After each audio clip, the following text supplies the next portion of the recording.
ਸ੍ਰੀ ਵਾਹਿਗੁਰੂ ਸਾਹਿਬ ਜੀ।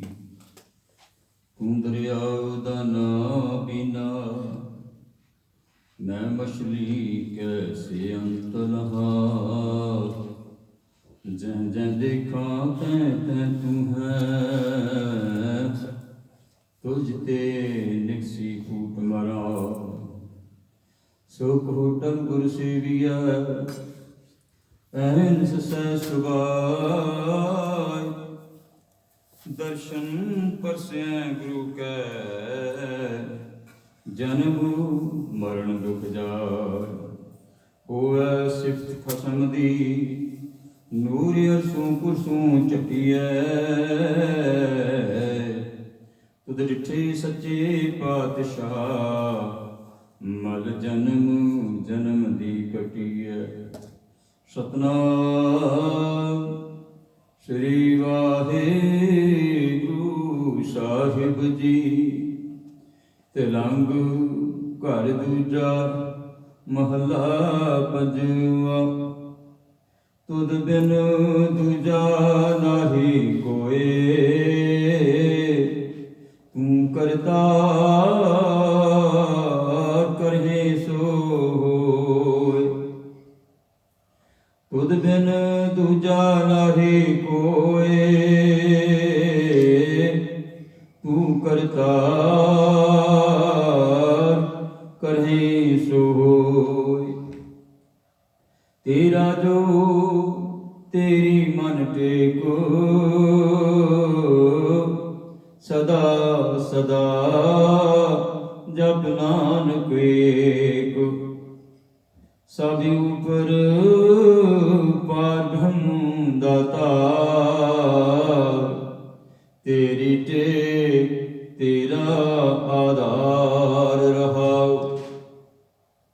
ਹੈ ਤੂੰ ਹੋਵਨਹਾਰ, ਅਗਮ ਅਗਾਧ ਉਚ ਅਪਾਰ। ਜੋ ਤੁਧ ਸੇਵਹਿ ਤਿਨ ਭਉ ਦੁਖ ਨਾਹੇ, ਗੁਰ ਪ੍ਰਸਾਦ ਨਾਨਕ ਗੁਣ ਗਾਏ। ਜੋ ਦਿਸੈ ਸੋ ਤੇਰਾ ਰੂਪ, ਗੁਣ ਨਿਧਾਨ ਗੋਬਿੰਦ ਅਨੂਪ। ਸਿਮਰੁ ਸਿਮਰੁ ਸਿਮਰ ਜਨ ਸੋਏ, ਨਾਨਕ ਕਰਮ ਪ੍ਰਾਪਤ ਹੋਇ। ਜਿਨ ਜਪਿਆ ਤਿਸ ਕੋ ਬਲਹਾਰ, ਤਿਸ ਕੈ ਸੰਗ ਤਰੈ ਸੰਸਾਰ। ਕਹੋ ਨਾਨਕ ਪ੍ਰਭ ਲੋਚਾ ਪੂਰ, ਸੰਤ ਜਨਾ ਕੀ ਬਾਸ਼ੋ ਦੂਰ। ਜਿਨ ਜਪਿਆ ਤਿਸ ਕੋ ਬਲਹਾਰ, ਤਿਸ ਕੈ ਸੰਗ ਤਰੈ ਸੰਸਾਰ।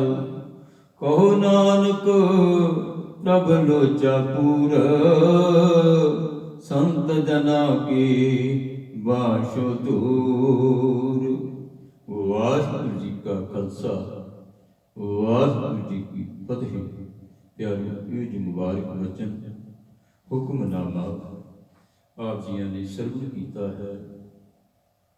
ਧੰਨ ਧੰਨ ਸਾਹਿਬ ਸ੍ਰੀ ਗੁਰੂ ਰਾਮਦਾਸ ਪਾਤਸ਼ਾਹ ਜੀਆਂ ਦੇ ਪਾਵਨ ਪਵਿੱਤਰ ਦਰਬਾਰ ਤੋਂ ਰਾਮਦਾਸ ਸਰੋਵਰ ਨਾਤੇ, ਸਭ ਉਤਰੇ ਪਾਪ ਕਮਾਤੇ, ਨਿਰਮਲ ਹੋਏ ਕਰ ਇਸ਼ਨਾਨਾ, ਗੁਰ ਪੂਰੇ ਕੀਨੇ ਦਾਨਾ। ਸਭ ਕੁਸ਼ਲ ਕੇਮ ਪ੍ਰਭ ਧਾਰੇ, ਸਹੀ ਸਲਾਮਤ ਸਭ ਥੋਕ ਉਵਾਰੇ। ਗੁਰ ਕਾ ਸ਼ਬਦ ਵਿਚਾਰੇ, ਸਾਧ ਸੰਗ ਮਨ ਲਾਥੀ, ਪਾਰ ਬ੍ਰਹਮ ਭਇਓ ਸਾਥੀ। ਜਨ ਨਾਨਕ ਨਾਮ ਤੇ ਆਇਆ, ਆਦ ਪੁਰਖ ਪ੍ਰਭ ਪਾਇਆ।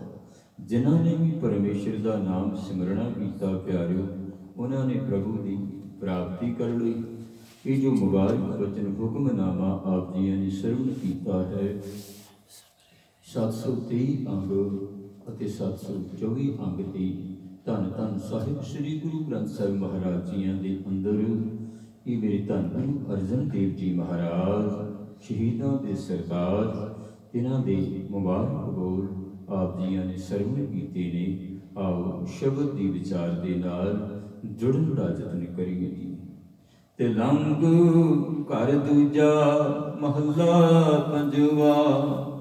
ਤਿਲੰਗ ਰਾਗ ਦੇ ਵਿੱਚ ਸਤਿਗੁਰਾਂ ਨੇ ਇਹ ਸ਼ਬਦ ਉਚਾਰਨ ਕੀਤਾ ਹੈ ਕਿ ਸਤਿਗੁਰਾਂ ਨੇ ਤਾਕੀਦ ਕੀਤੀ ਹੈ ਇਹ ਸ਼ਬਦ ਨੂੰ ਜਦੋਂ ਗਾਇਨ ਕੀਤਾ ਜਾਵੇ, ਤਿਲੰਗ ਰਾਗ ਦੇ ਵਿੱਚ ਗਾਇਨ ਕੀਤਾ ਜਾਵੇ। ਘਰ ਦੂਸਰਾ, ਰਾਗ ਤਾਲ ਅਨੁਸਾਰ ਘਰ ਦੂਸਰੇ ਦੇ ਵਿੱਚ ਇਸ ਨੂੰ ਗਾਇਨ ਕੀਤਾ ਜਾਵੇ। ਮਹੱਲਾ ਪੰਜਵਾਂ। ਧੰਨ ਗੁਰੂ ਅਰਜਨ ਦੇਵ ਜੀ ਮਹਾਰਾਜ ਬਖਸ਼ਿਸ਼ ਕਰ ਰਹੇ ਨੇ। ਤੁਧ ਬਿਨ ਦੂਜਾ ਨਾਹੀ ਕੋਏ। ਵਾਹਿਗੁਰੂ ਜੀ, ਭਾਵੇਂ ਕੋਈ ਆਖੀ ਜਾਵੇ ਕਿ ਤੇਰੀ ਤੋਂ ਇਲਾਵਾ ਕੋਈ ਹੋਰ ਵੀ ਦੂਸਰਾ ਹੈ, ਵਾਸਤਵ ਦੇ ਵਿੱਚ ਤੇਰੇ ਤੋਂ ਬਗੈਰ ਦੂਸਰਾ ਕੋਈ ਨਹੀਂ। ਦੂਸਰਾ ਕਿਵੇਂ ਨਹੀਂ ਕੋਈ?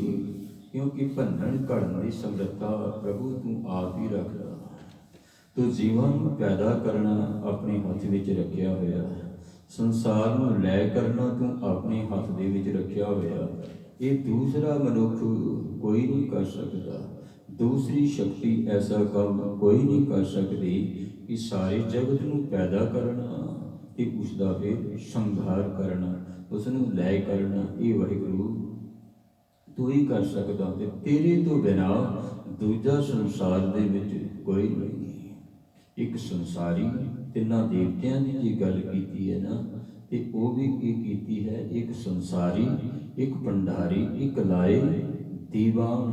ਉਹ ਵੇਖਿਆ ਉਹਨਾਂ ਨਜ਼ਰ ਨਾ ਆਵੇ, ਉਹਨਾਂ ਨੂੰ ਵੀ ਨਜ਼ਰ ਨਹੀਂ ਆਉਂਦਾ। ਬਹੁਤਾ ਇਹੋ ਵਡਾਨ ਆਦੇਸ਼ ਤਿਸੈ ਆਦੇਸ਼, ਆਦ ਅਨੀਲ ਅਨਾਦ ਅਨਾਹਤ, ਜੁਗ ਜੁਗ ਏਕੋ ਈਸ਼। ਐ ਪਰਮੇਸ਼ਰ, ਤੇਰੇ ਤੋਂ ਬਿਨਾਂ ਜਗਤ ਦੇ ਵਿੱਚ ਦੂਸਰਾ ਕੋਈ ਨਹੀਂ।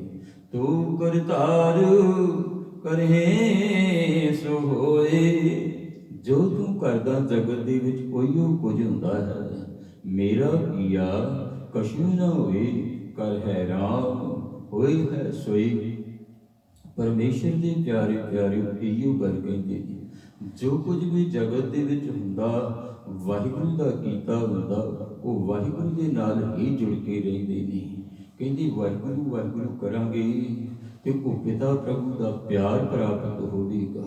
ਪਿਆਰੀ ਵਿਸਾਖੀ ਆਉਂਦੀ ਹੈ। ਦੋ ਸਕੇ ਭਰਾ ਜਿਹੜੇ ਕਿ ਜਿਨ੍ਹਾਂ ਦੇ ਵਿੱਚੋਂ ਇੱਕ ਜਿਹੜਾ ਵੱਡਾ ਭਰਾ ਆ ਉਹ ਪਰਮੇਸ਼ਰ ਦੀ ਲੜ ਲੱਗਿਆ ਹੋਇਆ, ਉਹ ਹਰ ਵੇਲੇ ਵਾਹਿਗੁਰੂ ਵਾਹਿਗੁਰੂ ਕਰਦਾ ਹੈ। ਤੇ ਜਿਹੜਾ ਛੋਟਾ ਭਰਾ ਉਹ ਨਾਸਤਕ ਖਿਆਲਦਾ, ਉਹ ਪਰਮੇਸ਼ਰ ਦਾ ਨਾਮ ਨਹੀਂ ਲੈਂਦਾ, ਕਾਰ ਵਿਹਾਰ ਕਰਦਾ ਹੈ। ਪਰ ਜਿਹੜਾ ਵੱਡਾ ਹੈ ਉਹ ਕਾਰ ਵਿਹਾਰ ਕਰਦਿਆਂ ਉਸ ਮਾਲਕ ਨੂੰ ਹਰ ਵੇਲੇ ਯਾਦ ਕਰਦਾ ਰਹਿੰਦਾ ਹੈ।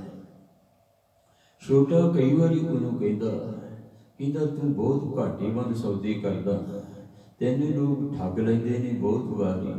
ਜਿਹੜਾ ਤੂੰ ਕੰਮ ਕਰਦਾ ਆ ਉਹਦੇ ਵਿੱਚ ਤੂੰ ਖਿਆਲ ਨਹੀਂ ਦਿੰਦਾ ਕਿ ਤੈਨੂੰ ਲੋਕ ਧੋਖਾ ਦੇ ਜਾਂਦੇ ਨੇ। ਤੂੰ ਹਰ ਵੇਲੇ ਵਾਹਿਗੁਰੂ ਵਾਹਿਗੁਰੂ ਕਰਦਾ ਰਹਿੰਦਾ। ਕਹਿੰਦੇ ਹਰ ਵੇਲੇ ਪਰਮੇਸ਼ਰ ਦੇ ਚਿੰਤਨ ਦੇ ਵਿੱਚ ਲੱਗਾ ਰਹਿੰਦਾ। ਬਹੁਤ ਸਾਰੇ ਘਾਟੇ ਪੈਂਦੇ ਨੇ ਪਿਆਰਿਓ।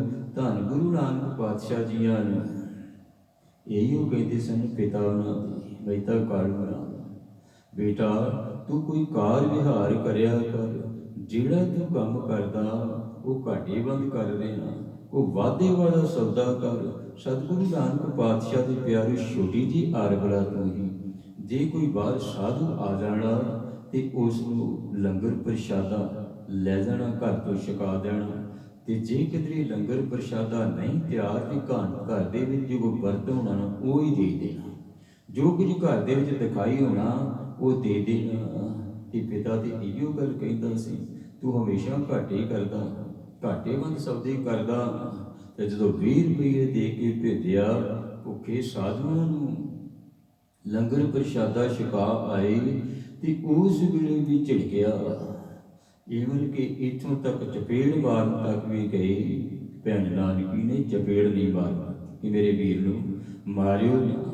ਤੇ ਇਹੀਓ ਗੱਲ ਆਖੀ ਸੀ ਨਾ ਪਿਤਾ ਨੇ ਕਿ ਤੂੰ ਗਿਆ ਤੇ ਵਪਾਰ ਕਰਨ ਵਾਸਤੇ ਸੀ, ਪਰ ਘਾਟੇਵੰਦ ਸੌਦਾ ਕਰ ਰਿਹਾ। ਹਰ ਸੌਦਾ ਤੂੰ ਘਾਟੇਵੰਦ ਕਰਦਾ। ਸੌਦਾ ਉਹ ਕਰ ਜਿਹਦੇ ਵਿੱਚ ਮੁਨਾਫਾ ਹੋਵੇ, ਜਿਹਦੇ ਵਿੱਚ ਜਗਤ ਦੇ ਵਿੱਚ ਤੈਨੂੰ ਪੈਸੇ ਦੀ ਲੋੜ ਪੈਣੀ ਹੈ, ਤੇ ਤੂੰ ਵਪਾਰ ਐਸਾ ਕਰ ਜਿਹਦੇ ਵਿੱਚ ਪੈਸਾ ਹੋਵੇ, ਧਨ ਦੌਲਤ ਹੋਵੇ। ਤੇ ਪਿਤਾ ਨੂੰ ਇਹ ਗੱਲ ਆਖੀ ਸਤਿਗੁਰੂ ਨਾਨਕ ਪਾਤਸ਼ਾਹ ਜੀਆਂ ਨੇ, ਪਿਤਾ ਜੀ ਤੁਹਾਨੂੰ ਮੈਂ ਜਿਹੜਾ ਵਪਾਰ ਕਰਦਾ ਨਾ ਉਹ ਦਿਖਾਈ ਨਹੀਂ ਦੇ ਰਿਹਾ।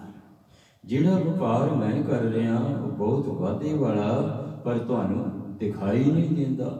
ਇਸੇ ਤਰ੍ਹਾਂ ਹੀ ਪਿਆਰਿਓ, ਹੁਣ ਇਹ ਵੱਡੇ ਭਰਾ ਨੂੰ ਛੋਟਾ ਭਰਾ ਕਹਿੰਦਾ ਆ, ਤੂੰ ਹਮੇਸ਼ਾ ਘਾਟੇ ਵਾਲਾ ਸੌਦਾ ਕਰਦਾ, ਤੂੰ ਕਦੇ ਵੀ ਵਾਧੇ ਵਾਲਾ ਸੌਦਾ ਨਹੀਂ ਕਰਦਾ। ਤੈਨੂੰ ਤੇ ਲੋਕ ਠੱਗ ਲੈਂਦੇ ਨੇ, ਤੈਨੂੰ ਸੰਸਾਰ ਬਾਰੇ ਕੁਝ ਨਹੀਂ ਪਤਾ ਹੁੰਦਾ। ਇਹ ਪਿਆਰਿਓ ਮੁਬਾਰਕ ਵਚਨ ਹਨ ਸਤਿਗੁਰਾਂ ਦੀ, ਭਗਤਾਂ ਤੇ ਸਹਿਸਾਰੀਆਂ ਜੋਰ ਕਦੇ ਨਾ ਆਇਆ, ਕਰਤਾ ਆਪ ਅਭੁੱਲ ਹੈ ਨਾ ਭੁੱਲੈ ਕਿਸੇ ਦਾ ਭੁਲਾਇਆ। ਜਿਹੜੇ ਸੰਸਾਰੀ ਨੇ ਉਹਨਾਂ ਦਾ ਇਹ ਭਗਤਾਂ ਦਾ ਜੋੜ ਕਦੇ ਨਹੀਂ ਹੁੰਦਾ। ਪਰਮੇਸ਼ਰ ਦੇ ਪਿਆਰੇ ਨਾਮ ਜਪਣ ਵਾਲੇ ਜਿਹੜੇ, ਉਹਨਾਂ ਦਾ ਕੜੀ ਜੋੜ ਨਹੀਂ ਬਣਦਾ। ਹੁਣ ਇਹਨਾਂ ਦੋਵਾਂ ਭਰਾਵਾਂ ਦਾ ਆਪਸ ਦੇ ਵਿੱਚ ਜੋੜ ਨਹੀਂ ਬਣਦਾ। ਵੱਡੇ ਭਰਾ ਦਾ ਹਮੇਸ਼ਾ ਹੀ ਖਿਆਲ ਇਹ ਹੁੰਦਾ ਕਿ ਮੈਂ ਛੋਟੇ ਨੂੰ ਪਰਮੇਸ਼ਰ ਵਾਲੇ ਪਾਸੇ ਲਾਵਾਂ। ਜੇ ਵਾਹਿਗੁਰੂ ਵਾਹਿਗੁਰੂ ਮੈਂ ਜਪਦਾ ਤੇ ਇਹ ਵੀ ਜਪ ਲਿਆ ਕਰੇ, ਇਹ ਵੀ ਜਪੇ, ਪਰ ਉਹ ਇਸ ਪਾਸੇ ਲੱਗਦਾ ਕੋਈ ਨਹੀਂ। ਜਿਵੇਂ ਬੱਚਿਆਂ ਨੂੰ, ਆਪਣੇ ਛੋਟੇ ਬੱਚਿਆਂ ਨੂੰ ਆਪਾਂ ਲਾਉਂਦੇ ਹਾਂ, ਇਸੇ ਤਰ੍ਹਾਂ ਉਹਦੇ ਮਨ ਦੇ ਵਿੱਚ ਸੀ ਕਿ ਮਾਂ ਪਿਓ ਦਾ ਤੇ ਛਾਇਆ ਨਹੀਂ ਸਾਡੀ, ਮਾਂ ਪਿਓ ਦਾ ਛਾਇਆ ਕੋਈ ਨਹੀਂ, ਇਹ ਵੱਡਾ ਭਰਾ ਮੈਂ ਹਾਂ, ਇਸ ਨੂੰ ਮੈਂ ਪਰਮੇਸ਼ਰ ਦੇ ਲੜ ਲਾ ਦੇ। ਜੇ ਮੈਂ ਲੱਗਿਆ ਤੇ ਇਹ ਵੀ ਲੱਗਦਾ ਵੀ, ਪਰ ਉਹ ਲੱਗਦਾ ਕੋਈ ਨਹੀਂ, ਉਹ ਲੱਗਦਾ ਕੋਈ ਨਹੀਂ। ਇੱਕ ਦਿਨ ਵੱਡੇ ਭਰਾ ਨੇ ਸੋਚਿਆ ਵੀ ਚਲੋ ਕਿਸੇ ਬੰਦਗੀ ਵਾਲੇ ਰੂਹ ਨੂੰ, ਪਰਮੇਸ਼ਰ ਦੇ ਪਿਆਰੇ ਨੂੰ ਆਖਦੇ ਹਾਂ, ਇਸ ਨੂੰ ਸਮਝਾਓ। ਜਿਸ ਨੇ ਵੀ ਸਮਝਾਉਣਾ ਉਸ ਦੇ ਸਮਝਾਉਣ ਦਾ ਕੋਈ ਅਸਰ ਨਹੀਂ ਸੀ ਹੁੰਦਾ, ਸਮਝਾਉਣ ਦਾ ਕੋਈ ਅਸਰ ਨਹੀਂ ਸੀ ਹੁੰਦਾ। ਇੱਕ ਵਾਰੀ ਪ੍ਰਭੂ ਦੇ ਪਿਆਰੇ ਕੀਰਤਨ ਕਰਨ ਵਾਲੇ ਸੰਤ ਜਨ, ਉਹਨਾਂ ਦੇ ਕੋਲ ਜਾ ਕੇ ਫਰਿਆਦ ਕੀਤੀ ਵੱਡੇ ਭਰਾ ਨੇ ਕਿ ਮੇਰਾ ਭਰਾ ਪਰਮੇਸ਼ਰ ਵਾਲੇ ਪਾਸੇ ਨਹੀਂ ਲੱਗਦਾ, ਮੈਂ ਤੇ ਵਾਹਿਗੁਰੂ ਵਾਲੇ ਪਾਸੇ ਲੱਗਿਆ ਹੋਇਆ। ਜੇ ਤੁਸੀਂ ਕਿਰਪਾ ਕਰਦੇ ਹੋ ਮੇਰਾ ਛੋਟਾ ਭਰਾ ਵੀ ਇਸ ਪਾਸੇ ਲੱਗ ਜਾਵੇ, ਮੇਰਾ ਛੋਟਾ ਭਰਾ ਵੀ ਇਸ ਪਾਸੇ ਲੱਗ ਜਾਵੇ। ਪਿਆਰੇ, ਜਿਹੜਾ ਲੱਗਿਆ ਹੁੰਦਾ ਨਾ, ਉਹਦੇ ਮਨ ਦੇ ਵਿੱਚ ਇਹ ਤੜਪ ਹੁੰਦੀ ਹੈ ਕਿ ਦੂਸਰਾ ਵੀ ਜਪ ਲਵੇ। ਧੰਨ ਗੁਰੂ ਅਰਜਨ ਦੇਵ ਜੀ ਮਹਾਰਾਜ ਪਿਆਰਿਓ ਜੀ ਆਪ ਜਪਦੇ ਨੇ, ਪਰਮੇਸ਼ਰ ਦਾ ਸਰੂਪ ਨੇ। ਆਪਾਂ ਉਹਨਾਂ ਦਾ ਹੀ ਸ਼ਬਦ ਉਚਾਰਨ ਕਰ ਰਹੇ ਹਾਂ। ਬਾਣੀ ਦਾ ਹੀ ਸਰੂਪ ਸਨ ਜਿਹੜੇ, ਉਹ ਚਾਹੁੰਦੇ ਸਨ ਆਪਣੇ ਭਰਾ ਨੂੰ, ਪਿਰਥੀਏ ਨੂੰ, ਕਿ ਉਹ ਵੀ ਬਦਲ ਜਾਵੇ, ਉਹ ਵੀ ਬਦਲ ਜਾਵੇ, ਪਰ ਉਹ ਬਦਲੀ ਕੋਈ ਨਹੀਂ। ਮਨਮੁਖ ਮਨ ਅਜਿੱਤ ਹੈ, ਮਨਮੁਖ ਦੇ ਮਨ ਨੂੰ ਜਿੱਤਣਾ ਬਹੁਤ ਔਖਾ ਹੁੰਦਾ ਪਿਆਰਿਓ, ਜਿੱਤਿਆ ਨਹੀਂ ਜਾ ਸਕਦਾ। ਹੁਣ ਉਸ ਵੱਡੇ ਭਰਾ ਨੇ ਕੀ ਕੀਤਾ ਕਿ ਪਰਮੇਸ਼ਰ ਦੇ ਪਿਆਰਿਆਂ ਨੂੰ, ਬੰਦਗੀ ਵਾਲਿਆਂ ਨੂੰ, ਕੀਰਤਨ ਕਰਨ ਵਾਲਿਆਂ ਨੂੰ ਆਖਿਆ ਕਿ ਤੁਸੀਂ ਸਾਡੇ ਘਰ ਕਿਧਰੇ ਆਓ, ਜੋ ਮੇਰਾ ਛੋਟਾ ਭਰਾ ਹੈ, ਤੁਸੀਂ ਕੀਰਤਨ ਕਰੋਗੇ, ਸ਼ਾਇਦ ਉਸ ਦੇ ਉੱਤੇ ਕੋਈ ਅਸਰ ਹੋ ਜਾਵੇ। ਫਿਰ ਕਹਿੰਦੇ ਠੀਕ ਹੈ, ਅਸੀਂ ਤੁਹਾਡੇ ਘਰ ਕੀਰਤਨ ਕਰਨ ਵਾਸਤੇ ਆਵਾਂਗੇ ਉਸ ਦਿਨ ਜਿਸ ਦਿਨ ਛੁੱਟੀ ਹੋਵੇ, ਜਿਸ ਦਿਨ ਤੇਰਾ ਛੋਟਾ ਭਰਾ ਵੀ ਘਰ ਦੇ ਵਿੱਚ ਹੋਵੇਗਾ, ਉਸ ਦਿਨ ਸਾਨੂੰ ਦੱਸ ਦਿਓ, ਉਸ ਦਿਨ ਅਸੀਂ ਤੁਹਾਡੇ ਘਰ ਦੇ ਵਿੱਚ ਕੀਰਤਨ ਕਰਨ ਵਾਸਤੇ ਆਵਾਂਗੇ। ਹੁਣ ਦਿਨ ਨਿਯਤ ਕਰ ਲਿਆ ਕਿ ਅਮਕੇ ਦਿਨ ਤੁਸੀਂ ਸਾਡੇ ਘਰ ਦੇ ਵਿੱਚ ਆਉਣਾ। ਹੁਣ ਵੱਡੇ ਭਰਾ ਨੇ ਘਰ ਦੇ ਵਿੱਚ ਪਿਆਰਿਓ ਪ੍ਰਸ਼ਾਦਾ ਪਾਣੀ ਤਿਆਰ ਕਰ ਲਿਆ, ਦੇਗ ਤਿਆਰ ਕਰ ਲਿਆ, ਤੇ ਛੋਟਾ ਪੁੱਛਦਾ, ਇਹ ਕਹਿੰਦੇ ਇਤਨਾ ਲੰਗਰ ਪ੍ਰਸ਼ਾਦਾ ਕਿਹਨਾਂ ਵਾਸਤੇ ਤਿਆਰ ਕਰ ਰਹੇ ਹਾਂ? ਕਹਿੰਦੇ ਅੱਜ ਪ੍ਰਭੂ ਦੇ ਪਿਆਰੇ ਸੰਤ ਜਨ, ਕੀਰਤਨ ਕਰਨ ਵਾਲੇ ਸਾਡੇ ਘਰ ਦੇ ਵਿੱਚ ਆਉਣਗੇ, ਅੱਜ ਬੜਾ ਆਨੰਦ ਬਣੇਗਾ, ਤੇ ਅੱਜ ਤੂੰ ਵੀ ਸਰਵਣ ਕਰਨਾ। ਕਹਿੰਦੀ ਤੈਨੂੰ ਮੈਂ ਪਹਿਲਾਂ ਵੀ ਆਖਿਆ ਕਿ ਮੈਨੂੰ ਇਹ ਕੁਝ ਨਹੀਂ ਚੰਗਾ ਲੱਗਦਾ, ਜੋ ਕੁਝ ਤੂੰ ਕਰਦਾ ਮੈਨੂੰ ਚੰਗਾ ਕੋਈ ਨਹੀਂ ਲੱਗਦਾ। ਅੱਜ ਜਿਹੜਾ ਤੂੰ ਕੀਰਤਨ ਦਾ ਪ੍ਰੋਗਰਾਮ ਰੱਖਿਆ ਘਰ ਦੇ ਵਿੱਚ, ਮੈਨੂੰ ਤੂੰ ਪੁੱਛ ਕੇ ਨਹੀਂ ਰੱਖਿਆ, ਮੈਨੂੰ ਤੂੰ ਪੁੱਛ ਕੇ ਨਹੀਂ ਰੱਖਿਆ, ਤੇ ਮੈਂ ਨਹੀਂ ਚਾਹੁੰਦਾ ਇਸ ਪ੍ਰੋਗਰਾਮ ਦੇ ਵਿੱਚ ਮੈਂ ਹਿੱਸਾ ਨਹੀਂ ਲੈਣਾ, ਇਸ ਪ੍ਰੋਗਰਾਮ ਦੇ ਵਿੱਚ ਮੈਂ ਹਿੱਸਾ ਨਹੀਂ ਲਵਾਂਗਾ। ਇਤਨੀ ਦੇਰ ਨੂੰ ਪਿਆਰੇ ਉਹ ਸੰਤ ਮੰਡਲੀ ਪ੍ਰਭੂ ਦੇ ਪਿਆਰੇ ਵਾਹਿਗੁਰੂ ਵਾਹਿਗੁਰੂ ਕਰਦੇ ਘਰ ਦੇ ਵਿੱਚ ਆਏ। ਘਰ ਦੇ ਵਿੱਚ ਆਏ, ਕਹਿੰਦੇ ਸੰਤ ਜਨ ਤੇ ਆ ਗਏ ਨੇ, ਮੈਂ ਕਹਿੰਦੇ ਮਗਰਲੇ ਦਰਵਾਜ਼ੇ ਦੇ ਵਿੱਚ ਬੈਠ ਜਾਵਾਂ, ਅੰਦਰ ਨਹੀਂ ਮੈਂ ਆਉਣਾ ਦਰਬਾਰ ਦੇ। ਮਗਰਲੇ ਦਰਵਾਜ਼ੇ ਦੇ ਵਿੱਚ ਚਲਿਆ ਗਿਆ। ਪਿਆਰੇ, ਜਿਨ੍ਹਾਂ ਦੇ ਭਾਗ ਮਾੜੇ ਹੁੰਦੇ ਨੇ ਇਸੇ ਤਰ੍ਹਾਂ ਹੀ ਹੁੰਦਾ। ਮਗਰਲੇ ਦਰਵਾਜ਼ੇ ਦੇ ਵਿੱਚ ਜਾ ਕੇ ਉਸਨੇ ਅੰਦਰੋਂ ਕੁੰਡੀ ਲਗਾ ਲਈ। ਅੰਦਰੋਂ ਕੁੰਡੀ ਲਗਾ ਲਈ। ਕਹਿੰਦੇ ਜਦੋਂ ਇਹ ਪ੍ਰਭੂ ਦੇ ਪਿਆਰੇ ਸੰਤ ਜਨ ਚਲਿਆ ਜਾਣਗੇ ਤੇ ਮੈਨੂੰ ਆਵਾਜ਼ ਦੇ ਦੇ। ਵੱਡੇ ਭਰਾ ਨੂੰ ਆਖਿਆ ਕਿ ਜਦੋਂ ਇਹ ਤੁਹਾਡੇ ਕੀਰਤਨ ਕਰਨ ਵਾਲੇ ਸੰਤ ਜਨ, ਜੋ ਸੰਤ ਮੰਡਲੀ ਆਈ ਹੈ, ਜਦੋਂ ਚਲੇ ਜਾਣਗੇ ਫਿਰ ਮੈਨੂੰ ਦੱਸ ਦੇਣਾ। ਹੁਣ ਪਿਆਰੇ ਪ੍ਰਭੂ ਦੇ ਪਿਆਰੇ ਬੰਦਗੀ ਵਾਲੇ, ਜਿਨ੍ਹਾਂ ਨੂੰ ਸਾਰਾ ਹੀ ਪਤਾ ਸੀ, ਆਏ ਤੇ ਉਸੇ ਕਰਕੇ, ਛੋਟੇ ਦੇ ਕਰਕੇ ਆਏ ਸਨ। ਉਹਨਾਂ ਨੇ ਪੁੱਛਿਆ ਕਿ ਤੇਰਾ ਛੋਟਾ ਭਰਾ ਕਿੱਥੇ? ਕਹਿੰਦੇ ਮਹਾਂਪੁਰਸ਼ੋ, ਉਹਨਾਂ ਨੇ ਤੇ ਕਹਿੰਦੇ ਆਹ ਦੇਖੋ ਕਵਾੜ ਅੰਦਰੋਂ ਲਗਾ ਲਿਆ, ਕੁੰਡੀ ਲਗਾ ਲਈ ਹੈ। ਉਹ ਕੀਰਤਨ ਨੂੰ ਪਸੰਦ ਹੀ ਕੋਈ ਨਹੀਂ ਕਰਦਾ, ਉਹ ਕਥਾ ਕੀਰਤਨ ਨੂੰ ਪਸੰਦ ਹੀ ਕੋਈ ਨਹੀਂ ਕਰਦਾ। ਕਹਿੰਦੇ ਚਲੋ ਕੋਈ ਨਾ। ਹੁਣ ਮਹਾਂਪੁਰਸ਼ਾਂ ਨੇ ਕੀ ਕੀਤਾ, ਦਰਵਾਜ਼ੇ ਦੀ ਬਾਹਰਲੀ ਕੁੰਡੀ ਨੂੰ ਲਗਾ ਦਿੱਤਾ। ਦਰਵਾਜ਼ੇ ਦੀ ਬਾਹਰਲੀ ਕੁੰਡੀ ਨੂੰ ਵੀ ਲਗਾ ਦਿੱਤਾ ਤੇ ਆਪ ਕੀਰਤਨ ਕਰਨਾ ਸ਼ੁਰੂ ਕਰ ਦਿੱਤਾ। ਕੀਰਤਨ ਕੀਤਾ, ਜਿਤਨਾ ਕੁ ਸਮਾਂ ਕੀਰਤਨ ਕਰਨਾ ਸੀ, ਕੀਰਤਨ ਕਰਕੇ ਅਰਦਾਸ ਕੀਤੀ। ਤੇ ਜਦੋਂ ਪ੍ਰਭੂ ਦੇ ਪਿਆਰੇ ਜਾਣ ਲੱਗੇ, ਪ੍ਰਭੂ ਦੇ ਪਿਆਰੇ ਜਾਣ ਲੱਗੇ, ਜਿਹੜਾ ਸੰਤ ਪ੍ਰਭੂ ਦਾ ਪਿਆਰਾ ਕੀਰਤਨ ਕਰ ਰਿਹਾ ਸੀ, ਉਹ ਕਹਿੰਦਾ ਆਪਣੇ ਸਾਥੀਆਂ ਨੂੰ ਕਿ ਤੁਸੀਂ ਜਾਓ, ਮੈਂ ਆ ਜਾਂਦਾ। ਹੁਣ ਬਿਲਕੁਲ ਘਰ ਦੇ ਵਿੱਚ ਸ਼ਾਂਤੀ, ਬੋਲ ਕੋਈ ਨਹੀਂ ਸੀ ਜਦੋਂ ਰਿਹਾ। ਤੇ ਅੰਦਰ ਛੋਟੇ ਭਰਾ ਨੇ ਸੋਚਿਆ ਕਿ ਹੁਣ ਤਾਂ ਚਲੇ ਗਏ ਸੰਤ, ਹੁਣ ਮੈਂ ਬਾਹਰ ਜਾਂਦਾ, ਹੁਣ ਮੈਂ ਬਾਹਰ ਆਉਂਦਾ। ਕਿਉਂਕਿ ਉਦੋਂ ਹੀ ਬਾਹਰ ਜਾਣਾ ਜਦੋਂ ਬਾਹਰ ਸਮਾਪਤੀ ਹੋ ਜਾਵੇ, ਪਹਿਲਾਂ ਮੈਂ ਜਾਣਾ। ਭਾਗ ਜਿਨ੍ਹਾਂ ਦੇ ਮੰਦੇ, ਦਿੱਤੀ ਬਾਂਗ ਵੀ ਨਾ ਜਾਗਦੇ। ਪਿਆਰੇ ਜੀ, ਭਾਗ ਮਾੜਿਆਂ ਦੀਆਂ ਨਿਸ਼ਾਨੀਆਂ ਇਹੋ ਹੀ ਹੋਇਆ ਕਰਦੀਆਂ ਨੇ। ਉਹ ਕੋਲ ਰਹਿੰਦਿਆਂ ਹੋਇਆਂ ਵੀ ਸਤਸੰਗ ਨਹੀਂ ਕਰ ਸਕਦੇ, ਕੋਲ ਰਹਿੰਦਿਆਂ ਹੋਇਆਂ ਵੀ ਸਤਸੰਗ ਨਹੀਂ ਕਰਦੇ, ਆਪਣੀ ਕਵਾੜ ਬੰਦ ਕਰ ਲੈਂਦੇ ਨੇ। ਪਿਆਰਿਓ, ਉਹਦੇ ਕੰਨ ਬੰਦ ਕਰ ਲੈਂਦੇ ਨੇ ਕਿ ਸਾਨੂੰ ਤੇ ਬਾਣੀ ਚੰਗੀ ਨਹੀਂ ਲੱਗਦੀ, ਸਾਨੂੰ ਇਹ ਕਥਾ ਵਿਖਿਆਨ ਚੰਗਾ ਹੀ ਨਹੀਂ ਲੱਗਦਾ। ਹੁਣ ਕਹਿੰਦੇ ਜਦੋਂ ਬਾਹਰੋਂ ਆਵਾਜ਼ ਆਉਣੀ ਬੰਦ ਹੋਈ, ਸਮਾਪਤੀ ਹੋ ਗਈ, ਤੇ ਇਸ ਨੇ ਆਵਾਜ਼ਾਂ ਦੇਣੀਆਂ ਸ਼ੁਰੂ ਕਰ ਦਿੱਤੀਆਂ। ਆਵਾਜ਼ਾਂ ਮਾਰ ਰਿਹਾ ਆਪਣੇ ਵੱਡੇ ਭਰਾ ਨੂੰ ਕਿ ਵੀਰ ਮੇਰਾ ਦਰਵਾਜ਼ਾ ਖੋਲੋ, ਮੇਰਾ ਦਰਵਾਜ਼ਾ ਖੋਲੋ। ਉੱਚੀ ਉੱਚੀ ਆਵਾਜ਼ਾਂ ਮਾਰ ਰਿਹਾ। ਉਹ ਤੇ ਹੁਣ ਆਵਾਜ਼ ਦਿੰਦਾ ਕੋਈ। ਮਹਾਂਪੁਰਸ਼ਾਂ ਨੇ ਆਖਿਆ ਤੁਸੀਂ ਦਰਵਾਜ਼ਾ ਨਹੀਂ ਖੋਲ੍ਹਣਾ, ਤੁਸੀਂ ਦਰਵਾਜ਼ਾ ਨਹੀਂ ਖੋਲ੍ਹਣਾ, ਦਰਵਾਜ਼ਾ ਮੈਂ ਹੀ ਖੋਲ੍ਹਾਂਗਾ। ਜਿਸ ਵੇਲੇ ਮਹਾਂਪੁਰਸ਼ਾਂ ਨੇ, ਬੰਦਗੀ ਵਾਲਿਆਂ ਨੇ, ਕੀਰਤਨ ਕਰਨ ਵਾਲਿਆਂ ਨੇ ਦਰਵਾਜ਼ਾ ਖੋਲ੍ਹਿਆ ਤੇ ਉਹ ਬਾਹਰ ਆਇਆ। ਮਹਾਂਪੁਰਸ਼ਾਂ ਨੇ ਪਿਆਰੇ ਜਤੀ ਸਤੀ ਸਨ, ਉਹਨਾਂ ਨੇ ਬਾਂਹ ਤੋਂ ਫੜ ਲਿਆ।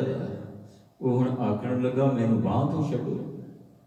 ਨਾਸਤਕ ਮਨੁੱਖ ਕਹਿ ਰਿਹਾ ਮੈਨੂੰ ਬਾਂਹ ਤੋਂ ਛੱਡੋ। ਕਹਿੰਦੇ ਸੀ ਛੱਡਣਾ ਕੋਈ ਨਹੀਂ, ਅਸੀਂ ਤੈਨੂੰ ਛੱਡਣਾ ਕੋਈ ਨਹੀਂ। ਕਹਿੰਦੀ ਛੱਡਣਾ ਕਿਉਂ ਨਹੀਂ? ਕਹਿੰਦੇ ਫਿਰ ਵਾਹਿਗੁਰੂ ਬੋਲ ਮੁਖ ਤੋਂ ਫੇਰ ਛੱਡਾਂਗੇ। ਕਹਿੰਦਾ ਮੈਂ ਨਹੀਂ ਬੋਲਣਾ। ਕਹਿੰਦੇ ਇਸੇ ਕਰਕੇ ਤੇ ਮੈਂ ਅੰਦਰੋਂ ਕਹਿੰਦੇ ਜ਼ੰਦਰਾ ਕੁੰਡਾ ਲਾ ਲਿਆ ਸੀ ਕਿ ਜਿਤਨੀ ਦੇਰ ਤੁਸੀਂ ਇੱਥੇ, ਮੈਨੂੰ ਇਹ ਕੰਮ ਨਹੀਂ ਚੰਗਾ ਲੱਗਦਾ। ਨਾਸਤਕ ਮਨੁੱਖ ਪਿਆਰਿਓ, ਉਸਨੂੰ ਕਦੀ ਵੀ ਬਾਣੀ ਚੰਗੀ ਨਹੀਂ ਲੱਗੇਗੀ, ਗੁਰੂ ਦਾ ਇਤਿਹਾਸ ਉਸਨੂੰ ਚੰਗਾ ਨਹੀਂ ਲੱਗੇਗਾ। ਇਸੇ ਕਰਕੇ ਦੀ ਕਹਿੰਦੇ ਮੈਂ ਅੰਦਰੋਂ ਕੁੰਡੀ ਲਗਾਈ ਹੋਈ ਸੀ, ਤੁਸੀਂ ਮੈਨੂੰ ਹੁਣ ਬਾਂਹ ਤੋਂ ਫੜ ਲਿਆ। ਬੜੇ ਗੁੱਸੇ ਦੇ ਵਿੱਚ ਆਖਣ ਲੱਗਾ ਮੇਰੀ ਬਾਂਹ ਛੱਡੋ। ਕਹਿੰਦੇ ਜਿਹੜੇ ਤੇਰੇ ਵਿੱਚ ਤਾਕਤ ਹੈ ਤੇ ਬਾਂਹ ਛਡਾ ਲੈ, ਜੇ ਤੇਰੇ ਵਿੱਚ ਤਾਕਤ ਹੈ ਤੇ ਬਾਂਹ ਛਡਾ ਲੈ, ਵਰਨਾ ਅਸੀਂ ਤੇਰੀ ਬਾਂਹ ਨਹੀਂ ਛੱਡਣੀ।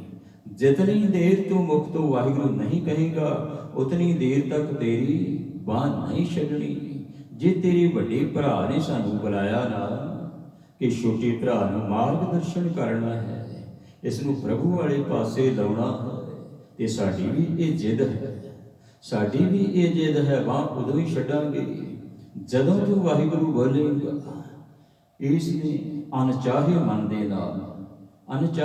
ਦੇ ਨਾਲ ਕਹਿੰਦਾ ਵਾਹਿਗੁਰੂ, ਉਹਨਾਂ ਬਾਂਹ ਛੱਡ ਦਿੱਤੀ। ਹੁਣ ਬੰਦਗੀ ਵਾਲੇ ਪ੍ਰਭੂ ਦੇ ਪਿਆਰੇ ਕੀਰਤਨ ਕਰਨ ਵਾਲੇ ਜਦੋਂ ਜਾਣ ਲੱਗੇ ਕਹਿੰਦੇ ਹੁਣ ਇੱਕ ਗੱਲ ਦਾ ਖਿਆਲ ਰੱਖੀ, ਇੱਕ ਗੱਲ ਦਾ ਖਿਆਲ ਰੱਖੀ, ਆ ਵਾਹਿਗੁਰੂ ਜਿਹੜਾ ਤੂੰ ਆਖਿਆ ਨਾ, ਇਹਦਾ ਮੁੱਲ ਨਾ ਕਦੀ ਮੰਗੀ।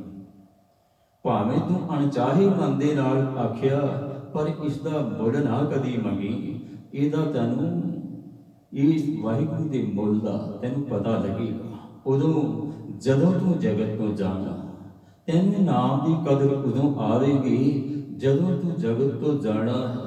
ਕਹਿੰਦੀ ਕੁਝ ਸਮਾਂ ਪਿਆ, ਪਿਆਰੀ ਵੱਡਾ ਭਰਾ ਚੜ੍ਹਾਈ ਕਰ ਗਿਆ। ਜਿਹੜਾ ਵਾਹਿਗੁਰੂ ਵਾਹਿਗੁਰੂ ਕਰਦਾ ਸੀ ਉਹ ਚੜ੍ਹਾਈ ਕਰ ਗਿਆ।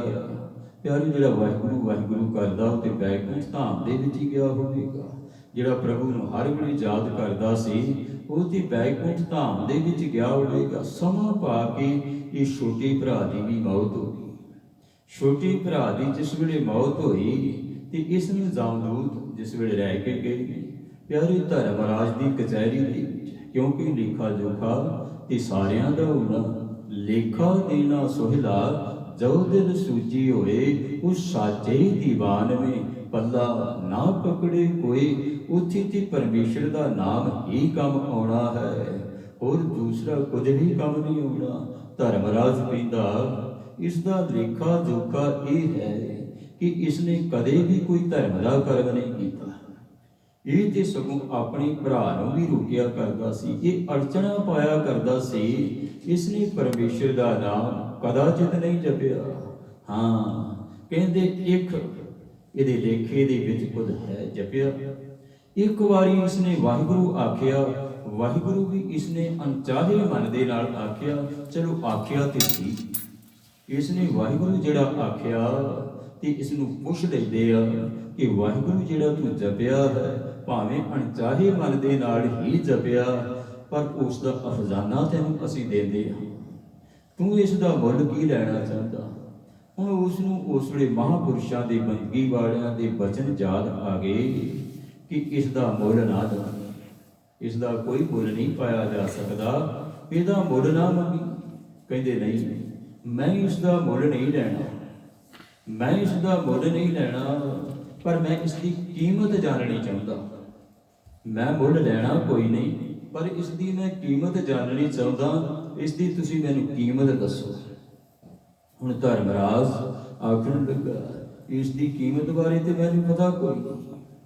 ਹਿਸਾਬ ਕਿਤਾਬ ਤੇ ਮੈਂ ਇਹੋ ਕਰਦਾ, ਚੰਗੇ ਮਾੜੇ ਕਰਮਾਂ ਦਾ ਸਾਰਿਆਂ ਦਾ ਹਿਸਾਬ ਕਿਤਾਬ ਮੈਂ ਕਰਦਾ। ਕਿਸਨੇ ਪਰਮੇਸ਼ਰ ਦਾ ਨਾਮ ਜਪਿਆ, ਕਿਸਨੇ ਮਾੜੇ ਕਰਮ ਕੀਤੇ ਨੇ, ਕਰਮਾਂ ਦੇ ਹਿਸਾਬ ਦੇ ਨਾਲ ਮੈਂ ਸਜ਼ਾ ਦੇਣਾ। ਪਰ ਅੱਜ ਤੱਕ ਮੈਨੂੰ ਕਹਿੰਦੇ ਨਾਮ ਦੀ ਕੀਮਤ ਦਾ ਨਹੀਂ ਪਤਾ, ਮੈਂ ਨਹੀਂ ਦੱਸ ਸਕਦਾ। ਫਿਰ ਜੇ ਤੂੰ ਕਹਿੰਦੇ ਦੱਸ ਨਹੀਂ ਸਕਦਾ ਤੇ ਕੋਈ ਐਸਾ ਭਲਾ ਜਿਹੜਾ ਇਸ ਨਾਮ ਦੀ ਕੀਮਤ ਦੱਸ ਸਕੇ, ਕੀਮਤ ਦੱਸ ਸਕੇ। ਕਹਿੰਦੇ ਮੈਂ ਤੇ ਦੱਸ ਨਹੀਂ ਸਕਦਾ। ਅਸੀਂ ਕਹਿੰਦੇ ਇੰਦਰ ਦੇ ਕੋਲ ਜਾਂਦੇ ਹਾਂ, ਇੰਦਰ ਦੇਵਤੇ ਦੇ ਕੋਲ ਜਾਂਦੇ ਹਾਂ, ਸਭ ਤੋਂ ਵੱਡਾ ਦੇਵਤਾ। ਉਸ ਨੂੰ ਜਾ ਕੇ ਪੁੱਛਦੇ ਆ ਕਿ ਨਾਮ ਦੀ ਕੀਮਤ ਕੀ ਹੈ। ਕਹਿੰਦੇ ਹੁਣ ਜਿਹੜਾ ਇਹ ਦੂਤਾਂ ਦੇ ਕੋਲ ਖੜਿਆ ਛੋਟਾ ਭਰਾ ਪਤਾ ਕੀ ਕਹਿੰਦਾ? ਕਹਿੰਦਾ ਮੈਂ ਇਸ ਤਰ੍ਹਾਂ ਨਹੀਂ ਜਾਵਾਂਗਾ, ਮੈਨੂੰ ਪਾਲਕੀ ਦੇ ਵਿੱਚ ਲਿਜਾਓ, ਮੈਨੂੰ ਪਾਲਕੀ ਦੇ ਵਿੱਚ ਲਿਜਾਓ, ਮੈਂ ਇਸ ਤਰ੍ਹਾਂ ਨਹੀਂ ਜਾਣਾ। ਤੇ ਨਾਲ ਜਿਹੜੀ ਪਾਲਕੀ ਹੈ ਉਸ ਨੂੰ ਤੁਸੀਂ ਚੱਕੋ। ਹੁਣ ਧਰਮਰਾਜ ਕਹਿੰਦਾ ਕਿ ਚਲੋ ਇਹ ਵੀ ਮੇਰੇ ਭਾਗ ਚੰਗੇ ਨੇ, ਜਿਸ ਨੇ ਵਾਹਿਗੁਰੂ ਆਖਿਆ ਹੈ ਉਸ ਦੀ ਪਾਲਕੀ ਮੈਂ ਚੁੱਕ ਲੈਂਦਾ। ਇੱਕ ਪਾਸੇ ਕੁਹਾਰ ਬਣ ਕੇ ਪਿਆਰੂ ਪਾਲਕੀ ਚੁੱਕ ਲਈ। ਤੁਰੇਦਾਰੇ ਨੇ ਜਿਸ ਵੇਲੇ ਇੰਦਰ ਦੇ ਕੋਲ ਪਹੁੰਚੇ, ਇੰਦਰ ਨੂੰ ਜਾ ਕੇ ਪੁੱਛਿਆ ਕਿ ਤੁਹਾਨੂੰ ਵਾਹਿਗੁਰੂ ਦੇ ਨਾਮ ਦੀ ਕੀਮਤ ਦਾ ਪਤਾ ਹੈ? ਕਹਿੰਦੇ ਨਹੀਂ, ਵਾਹਿਗੁਰੂ ਦੀ ਕੀਮਤ ਦੇ ਮੈਨੂੰ ਕੋਈ ਪਤਾ ਨਹੀਂ। ਜਾਪ ਤੇ ਭਾਵੇਂ ਬਹੁਤ ਕੀਤਾ, ਇੰਦਰ ਦੀ ਉਪਾਧੀ ਵੀ ਪਾ ਲਈ ਹੈ, ਪਰ ਕੀਮਤ ਮੈਂ ਨਹੀਂ ਦੱਸ ਸਕਦਾ। ਹਰ ਆਪ ਅਮੁੱਲਕ ਹੈ, ਮੁੱਲ ਨਾ ਪਾਇਆ ਜਾਏ, ਮੁੱਲ ਨਾ ਪਾਇਆ ਜਾਏ ਕਿਸੇ ਵਿਟੋ ਰਹੇ ਲੋਕ ਬਿਰਲਾਏ। ਕਹਿੰਦੇ ਇਹਦਾ ਮੁੱਲ ਨਹੀਂ ਪਾਇਆ ਜਾ ਸਕਦਾ। ਫਿਰ ਜੇ ਕਹਿੰਦੇ ਇਸ ਦਾ ਮੁੱਲ ਨਹੀਂ ਪਾਇਆ ਜਾ ਸਕਦਾ, ਚਲੋ ਫਿਰ ਚੱਲੀਏ ਬ੍ਰਹਮੇ ਕੋਲ, ਜਿਹੜਾ ਕਹਿੰਦੇ ਧਰਤੀ ਨੂੰ ਸਾਜਦਾ ਹੈ, ਧਰਤੀ ਨੂੰ ਬਣਾਉਂਦਾ, ਉਸ ਦੇ ਕੋਲ ਜਾਂਦੇ ਹਾਂ। ਹੁਣ ਕਹਿੰਦੇ ਇੰਦਰ ਵੀ ਨਾਲ ਪਾਲਕੀ ਦੇ ਦੂਸਰੇ ਪਾਸੇ ਲੱਗ ਗਿਆ। ਉਸ ਲੜਕੇ ਨੂੰ ਚੁੱਕਿਆ ਹੋਇਆ ਜਿਸਨੇ ਕਦੀ ਨਾਮ ਹੀ ਨਹੀਂ ਸੀ ਜਪਿਆ। ਇੱਕ ਵਾਰੀ ਵਾਹਿਗੁਰੂ ਆਖਿਆ ਸੀ, ਇੱਕ ਵਾਰੀ ਵਾਹਿਗੁਰੂ ਆਖਿਆ, ਉਹ ਵੀ ਪਾਲਕੀ ਦੇ ਨਾਲ ਲੱਗ ਗਿਆ। ਤੇ ਕਹਿੰਦੇ ਹੁਣ ਚਲੋ ਮਹੇਸ਼ ਦੇ ਕੋਲ ਚੱਲਦੇ ਹਾਂ। ਬ੍ਰਹਮਾ ਕੋਲ ਚਲੇ ਗਏ, ਵਿਸ਼ਨੂੰ ਕੋਲ ਚਲੇ ਗਏ, ਫਿਰ ਹੁਣ ਸ਼ਿਵ ਜੀ ਦੇ ਕੋਲ ਗਏ। ਸ਼ਿਵ ਜੀ ਨੂੰ ਜਾ ਕੇ ਪੁੱਛਿਆ ਕਿ ਤੁਸੀਂ ਨਾਮ ਦੀ ਕੀਮਤ ਦੱਸ ਸਕਦੇ ਹੋ? ਤੁਸੀਂ ਸੰਘਾਰ ਕਰਦੇ ਹੋ ਸਾਰਿਆਂ ਦਾ, ਤੁਸੀਂ ਨਾਮ ਦੀ ਕੀਮਤ ਦੱਸ ਸਕਦੇ ਹੋ? ਕਹਿੰਦੇ ਨਹੀਂ, ਨਾਮ ਜ਼ਰੂਰ ਅਸੀਂ ਜਪਦੇ ਹਾਂ, ਨਾਮ ਜਪ ਜਪ ਕੇ ਇਹ ਉਪਾਧੀਆਂ ਪ੍ਰਾਪਤ ਕੀਤੀਆਂ ਨੇ, ਇੱਕ ਸੰਸਾਰੀ, ਇੱਕ ਭੰਡਾਰੀ, ਇੱਕ ਲਾਏ ਦੀ ਬਾਣ। ਕਹਿੰਦੇ ਇਹ ਉਪਾਧੀਆਂ ਪਰਮੇਸ਼ਰ ਦਾ ਨਾਮ ਜਪ ਕੇ ਸਾਨੂੰ ਪ੍ਰਾਪਤ ਹੋਈਆਂ ਨੇ, ਪਰ ਇਹਦੀ ਕੀਮਤ ਅਸੀਂ ਨਹੀਂ ਦੱਸ ਸਕਦੇ। ਹੁਣ ਪਿਆਰੋ ਚਾਰੋਂ ਦੇਵਤੇ ਇਹ ਸਾਰਿਆਂ ਨੇ ਕਹਿੰਦੇ ਪਾਲਕੀ ਨੂੰ ਚੁੱਕ ਲਿਆ ਤੇ ਕਹਿੰਦੇ ਚਲੋ ਬੈਕੁੰਠ ਧਾਮ ਨੂੰ ਜਾਂਦੇ ਹਾਂ। ਹੁਣ ਕਹਿੰਦੇ ਬੈਕੁੰਠ ਧਾਮ ਦੇ ਵਿੱਚ ਜਾ ਕਰਕੇ ਉੱਥੇ ਪਤਾ ਕਰਾਂਗੇ ਕਿ ਨਾਮ ਦੀ ਕੀਮਤ ਕੀ ਹੈ। ਨਾਮ ਦੀ ਕੀਮਤ ਦਾ ਸਾਨੂੰ ਵੀ ਪਤਾ ਲੱਗ ਜਾਵੇਗਾ। ਕਹਿੰਦੇ ਇਹ ਜਿਹੜਾ ਜੀਵ ਆਇਆ ਹੈ, ਚਲੋ ਇਸ ਨੂੰ ਰਜ਼ਾਈਏ ਨਾਲ। ਜਿਸ ਵੇਲੇ ਪਿਆਰਿਓ ਉਸ ਲੜਕੀ ਨੂੰ ਲੈ ਕੇ ਚੁੱਕ ਕੇ ਪਾਲਕੀ ਦੇ ਵਿੱਚ ਲਿਜਾ ਰਹੇ ਨੇ, ਬੈਕੁੰਠ ਧਾਮ ਦੇ ਵਿੱਚ ਪਹੁੰਚੇ ਨੇ ਤੇ ਬੈਕੁੰਠ ਧਾਮ ਪਰਮੇਸ਼ਰ ਦਾ ਦਰਬਾਰ ਲੱਗਿਆ ਹੋਇਆ ਕਿ ਪਰਮੇਸ਼ਰ ਜੀ ਬਹੁਤ ਖੁਸ਼ ਹੋਏ, ਵਾਹਿਗੁਰੂ ਜੀ ਬਹੁਤ ਖੁਸ਼ ਹੋਏ, ਰੱਬ ਜੀ ਬਹੁਤ ਖੁਸ਼ ਹੋਏ। ਵੇਖਿਆ ਕਿ ਸਾਰੇ ਦੇਵਤੇ ਪਾਲਕੀ ਨੂੰ ਚੁੱਕ ਕੇ ਲੈ ਕਰਕੇ ਆ ਰਹੇ ਨੇ, ਚੁੱਕ ਕੇ ਲੈ ਕਰਕੇ ਆ ਰਹੇ ਨੇ। ਕਹਿੰਦੇ ਦੱਸੋ ਤੁਹਾਡੀ ਕੀ ਮਦਦ ਕਰ ਸਕਦਾ ਮੈਂ? ਵਾਹਿਗੁਰੂ ਨੇ ਆਖਿਆ ਤੁਹਾਡੀ ਕੀ ਮਦਦ ਕਰ ਸਕਦਾ ਮੈਂ? ਕਹਿੰਦੇ ਮਹਾਰਾਜ ਆ ਇੱਕ ਜੀਵ ਆਇਆ, ਕਹਿੰਦੇ ਸਾਡੇ ਕੋਲ ਐਸਾ ਜੀਵ ਨਹੀਂ ਕਦੀ ਆਇਆ, ਐਸਾ ਜੀਵ ਕਦੇ ਨਹੀਂ ਆਇਆ ਜਿਸ ਨੇ ਪਰਮੇਸ਼ਰ ਦੇ ਨਾਮ ਦੀ ਕੀਮਤ ਪੁੱਛੀ ਹੋਏ। ਇਹ ਕੀਮਤ ਪੁੱਛ ਰਿਹਾ। ਇੱਕ ਵਾਰੀ ਵਾਹਿਗੁਰੂ ਕਿਸਨੇ ਆਖਿਆ ਸੀ, ਉਸ ਦੀ ਇਹ ਕੀਮਤ ਪੁੱਛ ਰਿਹਾ। ਇਹ ਵਾਹਿਗੁਰੂ ਨੇ ਪਤਾ ਕੀ ਆਖਿਆ? ਵਾਹਿਗੁਰੂ ਕਹਿੰਦਾ ਇਸ ਨੂੰ ਮੇਰੀ ਗੋਦੀ ਦੇ ਵਿੱਚ ਬਿਠਾ ਦੇ, ਇਸ ਨੂੰ ਮੇਰੀ ਗੋਦ ਦੇ ਵਿੱਚ ਬਿਠਾ ਦੇ। ਉਹ ਕਹਿੰਦੇ ਕੀਮਤ ਨਹੀਂ ਦੱਸੀ ਜਾ ਸਕਦੀ। ਕਹਿੰਦੇ ਕੀਮਤ ਦਾ ਤੁਸੀਂ ਅੰਦਾਜ਼ਾ ਲਗਾ ਸਕਦੇ ਹੋ, ਅੰਦਾਜ਼ਾ ਤੁਸੀਂ ਲਗਾ ਸਕਦੇ ਹੋ, ਤੁਸੀਂ ਕੋਈ ਵੀ ਕੀਮਤ ਨਹੀਂ ਦੱਸ ਸਕਦੇ। ਤੇ ਪਰਮੇਸ਼ਰ ਦੇ ਨਾਮ ਦੇ ਜਪਣ ਦੀ ਕੀਮਤ ਨਹੀਂ ਦੱਸੀ ਜਾ ਸਕਦੀ। ਹਾਂ, ਜਿਹੜਾ ਪਰਮੇਸ਼ਰ ਦਾ ਨਾਮ ਜਪਦਾ ਹੈ ਉਸ ਨੂੰ ਮੇਰੀ ਮੁਬਾਰਕ ਗੋਦ ਪ੍ਰਾਪਤ ਹੋ ਜਾਂਦੀ ਹੈ। ਇਸ ਨੂੰ ਮੇਰੀ ਗੋਦ ਦੇ ਵਿੱਚ ਬਿਠਾ ਦੇ, ਇਹ ਸਦੀਵ ਕਾਲ ਵਾਸਤੇ ਮੇਰੀ ਗੋਦ ਦੇ ਵਿੱਚ ਹੁਣ ਰਵੇ। ਪਿਆਰੋ ਪਰਮੇਸ਼ਰ ਦੇ ਪਿਆਰੇ ਬੰਦਗੀ ਵਾਲੇ, ਜੇ ਕਦੇ ਅਸੀਂ ਕੁਝ ਸੁਣਾਂਗੇ ਨਹੀਂ ਤੇ ਸਾਡੇ ਪੱਲੇ ਕੀ ਪਵੇਗਾ? ਸੁਣਿਆ ਦੂਰ ਪਾਪ ਕਾ ਨਾਸ, ਸੁਣਦੇ ਨਾਲ ਹੀ ਪਿਆਰੇ ਦੁੱਖਾਂ ਦੀ ਨਿਵਰਤੀ ਹੁੰਦੀ ਹੈ। ਪਰ ਕਈ ਐਸੇ ਜੀਵ ਹੋਇਆ ਕਰਦੇ ਨੇ, ਉਹ ਕਦੇ ਸੁਣਨਾ ਹੀ ਕੁਝ ਨਹੀਂ। ਸਾਨੂੰ ਸੁਣਨ ਦੀ ਲੋੜ ਨਹੀਂ, ਕੋਈ ਨਹੀਂ, ਸਾਨੂੰ ਗਿਆਨ ਬਹੁਤ ਹੈ। ਉਹੀਓ ਗੱਲ ਕਹਿੰਦੇ ਨੇ ਸਾਨੂੰ ਬਹੁਤ ਗਿਆਨ ਹੈ। ਜਦੋਂ ਵਿਚਾਰ ਚਰਚਾ ਕਰਨਗੇ ਆਪਣੀ ਗੱਲ ਅੱਗੇ ਰੱਖਣਗੇ, ਮੈਨੂੰ ਬਹੁਤ ਕੁਝ ਪਤਾ ਹੈ, ਮੈਨੂੰ ਸੁਣਨ ਦੀ ਲੋੜ ਨਹੀਂ, ਮੈਨੂੰ ਸੁਣਨ ਦੀ ਲੋੜ ਨਹੀਂ। ਪਿਆਰੀ ਇਹ ਜਿਹੜੀ ਸਾਖੀ ਹੈ, ਇਸ ਤੋਂ ਹੁਣ ਅੰਦਾਜ਼ਾ ਲਗਾ ਲਵੋ ਕੋਈ ਜਿਹੜੀ ਨਾਮ ਦੀ ਕੀਮਤ ਹੈ ਉਹ ਕੋਈ ਕਹਿ ਸਕਦਾ ਨਹੀਂ। ਨਾਮ ਦੀ ਕੀਮਤ ਕੋਈ ਵੀ ਨਹੀਂ ਕਹਿ ਸਕਦਾ। ਇੱਕ ਵਾਰੀ ਕਹਿੰਦੇ ਕ੍ਰਿਸ਼ਨ ਜੀ ਮਹਾਰਾਜ ਦੇ ਗੋਪੀਆਂ ਦੇ ਕੋਲ ਖੜੇ ਸੀ। ਗੋਪੀਆਂ ਦੇ ਕੋਲ ਖੜੇ ਤੇ ਨਾਰਦ ਜੀ ਆਏ। ਨਾਰਦ ਜੀ ਗੋਪੀਆਂ ਨੂੰ ਪਤਾ ਕੀ ਕਹਿੰਦੇ? ਮੈਨੂੰ ਕੁਝ ਦੇ ਦਿਓ। ਕਹਿੰਦੇ ਕੀ ਦੇਈਏ? ਕਹਿੰਦੇ ਜੋ ਮੈਂ ਮੰਗਾਂਗਾ ਉਹ ਤੁਹਾਨੂੰ ਦੇਣਾ ਪੈਣਾ। ਕਹਿੰਦੇ ਕੀ ਤੁਹਾਡੀ ਮੰਗ ਹੈ? ਮੰਗ ਤੁਹਾਡੀ ਕੀ ਹੈ? ਕਹਿੰਦੇ ਅਸੀਂ ਕ੍ਰਿਸ਼ਨ ਜੀ ਨੂੰ ਮੰਗਦੇ ਹਾਂ। ਨਾਰਦ ਜੀ ਕਹਿੰਦੇ ਕ੍ਰਿਸ਼ਨ ਜੀ ਮੈਨੂੰ ਦੇ ਦਿਓ। ਹੁਣ ਗੋਪੀਆਂ ਬਹੁਤ ਪਿਆਰ ਕਰਦੀਆਂ ਸਨ ਸਾਰੀਆਂ ਕ੍ਰਿਸ਼ਨ ਜੀ ਮਹਾਰਾਜ ਨੂੰ, ਦੇ ਦਿੱਤਾ। ਹੁਣ ਮਨੁੱਖਰ ਨਹੀਂ ਸੀ ਹੋ ਸਕਦੀਆਂ। ਕਹਿੰਦੇ ਜੋ ਮੈਂ ਮੰਗਾਂਗਾ ਤੁਹਾਨੂੰ ਦੇਣੀ ਪੈਣੀ ਆ। ਕ੍ਰਿਸ਼ਨ ਨੂੰ ਹਵਾਲੇ ਕਰ ਦਿੱਤਾ। ਇਹ ਹੁਣ ਬੜੀਆਂ ਵਿਆਕੁਲ ਹੋਈਆਂ ਤੇ ਨਾਰਦ ਨੂੰ ਆਖਣ ਲੱਗੀਆਂ ਇਹ ਕਿਸ ਅਫਜ਼ਾਨੇ ਵਿੱਚ ਤੁਸੀਂ ਦੇਵੋਗੇ ਵਾਪਸ? ਕਿਸ ਅਫਜ਼ਾਨੇ ਦੇ ਵਿੱਚ ਦੇਵੋਗੇ ਤੁਸੀਂ ਵਾਪਸ? ਕਹਿੰਦੇ ਇਹ ਇਸੇ ਅਫਜ਼ਾਨੇ ਦੇ ਵਿੱਚ ਮੈਂ ਤੁਹਾਨੂੰ ਕ੍ਰਿਸ਼ਨ ਵਾਪਸ ਦੇਵਾਂਗਾ ਕਿ ਇਹਦੇ ਨਾਲ ਤੋਲ ਕੇ ਕੋਈ ਚੀਜ਼ ਦਿੱਤੀ ਜਾਵੇ, ਇਹਦੇ ਨਾਲ ਤੋਲ ਕੇ ਕੋਈ ਚੀਜ਼ ਦਿੱਤੀ ਜਾਵੇ, ਫਿਰ ਤੁਹਾਨੂੰ ਮੈਂ ਕ੍ਰਿਸ਼ਨ ਦੇਵਾਂਗਾ, ਨਹੀਂ ਤੇ ਨਹੀਂ ਦੇਵਾਂਗਾ। ਹੁਣ ਕ੍ਰਿਸ਼ਨ ਜੀ ਮਹਾਰਾਜ ਨੂੰ ਪੁੱਛਿਆ ਗੋਪੀਆਂ ਨੇ, ਅਸੀਂ ਹੁਣ ਕੀ ਕਰੀਏ? ਤੁਹਾਨੂੰ ਪ੍ਰਾਪਤ ਕਰਨ ਵਾਸਤੇ ਤੁਹਾਨੂੰ ਦੇ ਤੇ ਅਸੀਂ ਚੁੱਕੀਆਂ, ਨਾਰਦ ਜੀ ਦੇ ਤੁਸੀਂ ਹੋ ਗਏ ਤੇ ਅਸੀਂ ਤੁਹਾਨੂੰ ਪ੍ਰਾਪਤ ਕਿਵੇਂ ਕਰੀਏ? ਪ੍ਰਾਪਤ ਕਿਵੇਂ ਕਰੀਏ? ਕ੍ਰਿਸ਼ਨ ਜੀ ਮਹਾਰਾਜ ਕਹਿੰਦੇ ਇੱਕ ਪਾਸੇ ਕਹਿੰਦੇ ਮੈਂ ਬੈਠ ਜਾਵਾਂਗਾ ਤੱਕੜ ਤੇ, ਦੂਸਰੇ ਪਾਸੇ ਇੱਕ ਕਾਗਜ਼ ਦੇ ਉੱਤੇ ਨਾਮ ਲਿਖ ਦਿਓ ਰਾਮ ਦਾ, ਪਰਮੇਸ਼ਰ ਦਾ ਨਾਮ ਲਿਖ ਦੇਵੋ। ਦੂਸਰੇ ਪਾਸੇ ਪਰਮੇਸ਼ਰ ਦਾ ਨਾਮ ਲਿਖ ਦੇਣਾ ਪਿਆਰੇ, ਪਰਮੇਸ਼ਰ ਵਾਲਾ ਪਾਸਾ ਜਿਸ ਦੇ ਉੱਤੇ ਰਾਮ ਦਾ ਨਾਮ ਲਿਖਿਆ ਹੋਇਆ ਸੀ, ਤੱਕੜ ਦੇ ਵਿੱਚ ਜਿਸ ਵੇਲੇ ਪਾਇਆ, ਇੱਕ ਪਾਸੇ ਕ੍ਰਿਸ਼ਨ ਜੀ ਬੈਠੇ ਨੇ ਤੇ ਤੱਕੜ ਉਸ ਪਾਸੇ ਤੋਂ ਜਿਸ ਪਾਸੇ ਰਾਮ ਲਿਖਿਆ ਉਤਾਈ ਨਹੀਂ ਹੋ ਰਿਹਾ। ਪਰਮੇਸ਼ਰ ਦੇ ਨਾਮ ਦੀ ਕੀਮਤ ਨਹੀਂ ਪਾਈ ਜਾ ਸਕਦੀ, ਜੇ ਕੋ ਪਾਉਣੀ ਚਾਹੇ ਵੀ ਕਿ ਉਹ ਪਰਮੇਸ਼ਰ ਦਾ ਹੀ ਸਰੂਪ ਹੋ ਜਾਂਦਾ, ਉਹ ਪਰਮੇਸ਼ਰ ਦਾ ਹੀ ਸਰੂਪ ਹੋ ਜਾਂਦਾ, ਉਹ ਪਰਮੇਸ਼ਰ ਦੀ ਗੋਦ ਦੇ ਵਿੱਚ ਹੀ ਜਾ ਕਰਕੇ ਬੈਠ ਜਾਂਦਾ ਹੈ। ਪਰਮੇਸ਼ਰ ਦੇ ਨਾਮ ਦੀ ਕੀਮਤ ਇਹ ਹੈ, ਤੁਧ ਬਿਨ ਦੂਜਾ ਨਾਹੀ ਕੋਏ। ਵਾਹਿਗੁਰੂ ਜੀ, ਤੇਰੇ ਤੋਂ ਬਿਨਾਂ ਦੂਸਰਾ ਜਗਤ ਦੇ ਵਿੱਚ ਹੈ ਹੀ ਕੋਈ ਨਹੀਂ, ਦੂਜੀ ਤਾਕਤ ਹੈ ਹੀ ਕੋਈ ਨਹੀਂ। ਕਰਨ ਕਾਰਨ ਦੀ ਸਮਰੱਥਾ ਕਿਸੇ ਕੋਲ ਕੋਈ ਨਹੀਂ, ਤੂੰ ਕਰਨ ਕਾਰਨ ਸਮਰੱਥ ਹੈ ਕਰਤੇ। ਮੈਂ ਤੁਝ ਬਿਨ ਅਵਰ ਨਾ ਕੋਈ, ਤੁਦੇ ਆਪੇ ਸ੍ਰਿਸ਼ਟ ਸਿਰਜਿਆ, ਆਪੇ ਫੁਨ ਕੋਈ। ਤੂੰ ਆਪੇ ਸ੍ਰਿਸ਼ਟੀ ਨੂੰ ਪੈਦਾ ਕਰਦਾ ਤੇ ਆਪੇ ਸ੍ਰਿਸ਼ਟੀ ਨੂੰ ਲੈ ਤਾ ਕਰਦਾ, ਲੈ ਕਰ ਦਿੰਦਾ, ਖਤਮ ਕਰ ਦਿੰਦਾ। ਆਪ ਪਿਆਰੇ ਪਰਮੇਸ਼ਰ ਦੀ ਅਕੀਲ ਹੈ, ਜਦੋਂ ਮਰਜੀ ਉਹ ਧਰਤੀ ਨੂੰ ਡੋਬਾ ਦੇ ਸਕਦਾ ਹੈ, ਜਦੋਂ ਜੀ ਚਾਹੇ ਉਸ ਦਾ ਇੱਕੋ ਡੋਬਾ ਹੀ ਦੇਣਾ ਤੇ ਸਾਰੀ ਸ੍ਰਿਸ਼ਟੀ ਨੂੰ ਲੈ ਕਰ ਦੇਵੇਗਾ, ਖਤਮ ਕਰ ਦੇਵੇਗਾ। ਪਰ ਮਨੁੱਖ ਵੇਖੋ ਆਪਣੇ ਆਪ ਦੇ ਵਿੱਚ ਜਿਹੜਾ ਇੱਕ ਤਿਨਕਾ ਵੀ ਨਹੀਂ ਆ, ਆਪਣੀ ਬੜੀ ਹੋਂਦ ਰੱਖਦਾ, ਆਪਣਾ ਬੜਾ ਅਹੰਕਾਰ ਜਤਲਾਉਂਦਾ ਕਿ ਮੈਂ ਕੁਝ ਹੈ। ਪਿਆਰੇ, ਮੈਂ ਕੁਝ ਵੀ ਨਹੀਂ, ਮਨੁੱਖ ਤਾਂ ਕੁਝ ਵੀ ਨਹੀਂ। ਪਰਮੇਸ਼ਰ ਤੂੰ ਕਰਤਾਰ ਕਰੇ ਸੋ ਹੋਏ। ਵਾਹਿਗੁਰੂ ਜੀ, ਤੂੰ ਜੋ ਕਰਦਾ ਉਹੀ ਜਗਤ ਦੇ ਵਿੱਚ ਹੁੰਦਾ, ਉਹੀ ਜਗਤ ਦੇ ਵਿੱਚ ਵਾਪਰਦਾ, ਉਹ ਵਾਪਰਦਾ ਉਹੀ। ਅੱਜ ਜੋ ਦੁੱਖਾਂ ਦਾ ਸਮਾਂ ਪਿਆਰਿਓ ਚੱਲ ਰਿਹਾ, ਇਹ ਵਾਇਰਸ ਬਾਰੇ ਕਿਸੇ ਨੇ ਸੋਚਿਆ ਸੀ? ਕਿਸੇ ਨੇ ਸੋਚਿਆ ਸੀ ਕਿ ਐਸੀ ਨਾਮੁਰਾਦ ਬਿਮਾਰੀ ਦੁਨੀਆ ਦੇ ਵਿੱਚ ਫੈਲ ਜਾਵੇਗੀ ਜਿਸ ਦਾ ਇਲਾਜ ਹੀ ਕੋਈ ਨਹੀਂ ਹੋ ਰਿਹਾ? ਪਿਆਰਿਓ, ਪਰਮੇਸ਼ਰ ਦੀ ਦਿੱਤੀ ਹੋਈ ਦਾਤ ਆਕਸੀਜਨ, ਪਰਮੇਸ਼ਰ ਦੀ ਕੀਤੀ ਹੋਈ ਬਖਸ਼ਿਸ਼ ਆਕਸੀਜਨ, ਪਰਮੇਸ਼ਰ ਨੇ ਦਿੱਤੀ, ਉਸੇ ਦੀ ਹੁਣ ਘਾਟ ਹੁੰਦੀ ਜਾ ਰਹੀ ਹੈ।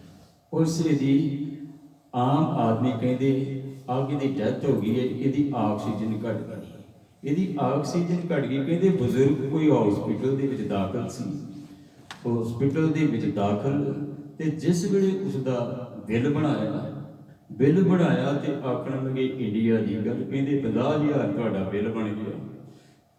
ਕਹਿੰਦੇ ਬਿਮਾਰੀ ਤੋਂ ਕੋਈ ਏਡੀ ਹੈ ਨਹੀਂ ਸੀ ਤੇ ਬਿੱਲ ਤੁਸੀਂ 50,000 ਦਾ ਬਣਾ ਦਿੱਤਾ। ਕਹਿੰਦੇ ਤੁਹਾਨੂੰ ਆਕਸੀਜਨ ਲੱਗੀ ਸੀ, ਤੁਹਾਨੂੰ ਆਕਸੀਜਨ ਲੱਗੀ ਸੀ ਤਾਂ ਕਰਕੇ ਤੁਹਾਡੇ ਇਤਨੇ ਪੈਸੇ ਬਣ ਗਏ। ਬਜ਼ੁਰਗ ਰੋਣ ਲੱਗ ਪਿਆ, ਬਜ਼ੁਰਗ ਰੋਣ ਲੱਗ ਪਿਆ। ਸਾਰੇ ਕਹਿੰਦੇ ਬਜ਼ੁਰਗਾ ਕਿਉਂ ਰੋਂਦਾ?